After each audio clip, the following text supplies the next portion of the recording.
Hello and welcome to Hops and Bros. Craft Beer 101, and this week, quite really something special and different. It's a very special episode, as usual. Very, very special. It's actually really awesome. I'm getting tired of that special Really? thing. Okay, Yeah. well, it's...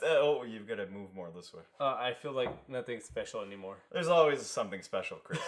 There's always something special, especially with this beer. Because it's an oyster stout. It's an oyster stout. What Have you ever had an oyster stout? In the Ever, comments below ever, right ever, now, ever. write if you ever had an oyster stout. Because we've never. It's my first No, time. me too. taking- Yeah, me too. And we're not even like reviewing it. It's true. It's kind of a shame.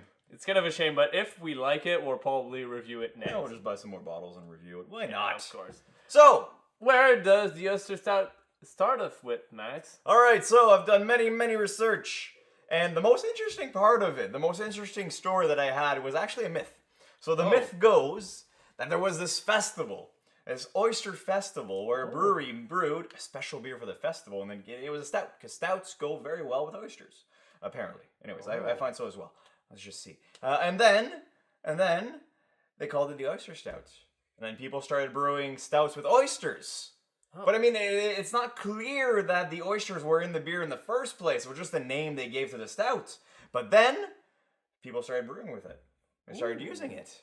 Ooh. Yeah. I also heard that back in like the 1800s, the fishermen were basically having oysters with their dry Irish stout. And at what point things got mixed up Yeah, together. just one and the other, and you're eating an oyster and you're drinking a stout, and it's and just, I think it's just like maybe like the partition of the beer. the partition of the beer. You know, how like it got just from like Yeah. eating stuff out west, then bring it back here, asking you want it, and you know, kind of build it up from a legend to something that's To something that's real. actually a thing. Yeah, Yeah, exactly. that's the feel I had from the oyster stout. So, Chris, is there another reason to have oysters in beer?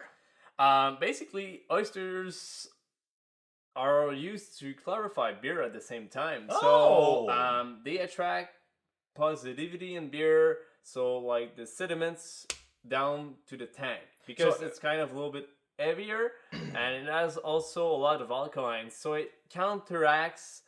Wow, that's a nice Counteracts. word. It's a very good word. You had no accent on it. It's perfect. I know, that was perfect. Just try to say it again. Well, counteracts. Yeah, that's good. Yeah, that was That's perfect. good, Chris. That's Yeah. bravo. Let's do it again. So it counteracts the acidity and the sourness in the beer. Okay, so So- it kind of it fights off the I guess the bread aspect of a beer. Exactly, or like if we take it back to the 1800s, they might have issues with that kind of acidity they and did sourness. have- So yeah, for putting sure. oysters might have worked back then, and it worked. So I guess that's where the legend became truth, Yeah. and that's where things got real with the oyster stout. So That's basically, awesome. because it helped out clear out the beer and also create Because a before more stable filtration or before flavor. modern filtration, they had to find a way to clarify it. And still, in modern breweries, some of the bigger guys that we're not going to talk about also use fish oils and stuff like that to try to clarify their beer because there's this conception where clear beer is a good thing. It's not a bad thing, but in some styles, you want that fogginess in it, right? You wouldn't want a white beer completely clear. Yeah, Just like you wouldn't want a New England IPA completely clear. But then again, New England IPAs apparently are everything you don't want to do in brewing, you do, and then you get a great result. So, I mean, beer can be brewed a bunch of different ways, so why not adding fish to it, or oysters, or mollusks? And that's where the big question comes in. Is there really oysters in an oyster stout?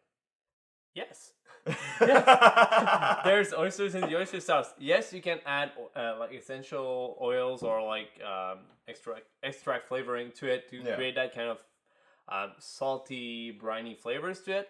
But it's basically adding mostly shells or the whole mollusk in it, like the meat of the oyster In the straight beer. In the beer. So it's a really weird process, but basically you start off with a base beer, such as a sweet stout or a dry Irish stout.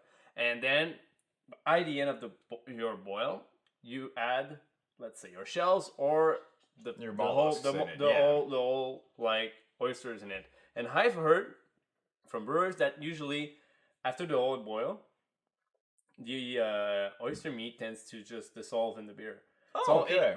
it's the most effective way to do an oyster stout and get those flavors is having the whole mollusk in it. because Nice. it basically dissolves and dropped then in, adds cooked, the taste. opens up, Yeah. let the ocean out in the beer, create the flavors. Then you're out with it, and you just have to filter out the shells from the beer. Or if you want to put the shell in your actual beer, you can do it too. Huh. It's like quite a complex thing to do, cool- but yeah, I look it's forward also to Mike very- try that because Yeah. from what I'm drinking right now, it creates a really different stout. It has that kind of nice sweet flavors, but it's also it cuts in the roastiness as well. exactly, Yeah. and it's create that nice blend of like sweet and salty. You know, Yeah. it's really Yeah, of popular course. on the culinary side of things, but it's really getting to my palate at the same time, which is something I do really like. So overall, Oyster Stout is something really nice, and Yeah, I it's think really in awesome. Canada we're also like out east. Brewers out there like PEI, definitely have to try it out, Halifax, for sure. you guys Yeah. should do more of that and maybe make it your own. I don't know. Like we have really, really, really good oysters at PEI, and I think they could fit really well inside of these beers too. Of course. So So- for my research, I think it covers up what I have to for oyster stouts. But Max, what For do sure. you No, have? I've got pretty much everything. For so, real? So um, fast? Yeah, so fast. That's It's good. fast. Definitely. It's not that fast. We're still at 8 minutes. So Oh, that's it's not- crazy. That's yeah, crazy. It's a good episode. So definitely pick one up, try it out, and let us know in the comments below what you thought of the beer. They're pretty rare though. So this one, it's from Mons. It's hard to pronounce. Monsregius. So it's pretty much Montreal in Latin. Montreal in Latin. So Okay. Mont Royal. So they're like those kind of like. But it's the Intempesta Stout, Oyster Stout.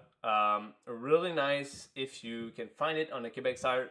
Really recommend it. But do try them out if you find like. If you can find one, It's just an try it oyster out. Let us know what you think in the comments below, and you've liked this video, and share it. Yeah, share it with your friends, and hopefully always supports the show at the same moment. So cheers to you guys, and Cheers. let us know if you want to your next craft beer thing to be on the craft beer 101 thing. That's a lot of things in one catchy phrase.